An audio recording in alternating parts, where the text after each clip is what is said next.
Praise the Lord. Hallelujah. Luke chapter 12, verses 13 to 21.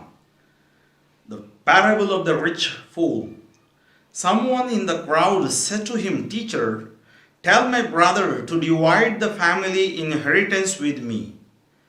But he said to him, "Friend, who set me to be a judge or arbitrator over you?" And he said to them, "Take care, be on your guard against all kinds of greed, for one's life does not consist in the abundance of possessions." Then he told them a parable. The land of a rich man produced abundantly, and he thought to himself, "What should I do? For I have no place to store my crops." Then he said, "I will do this. I will pull down my barns and build larger ones, and there I will store all my grain and my goods.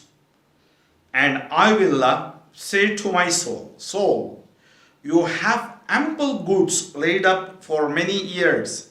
Relax, eat, drink, be merry."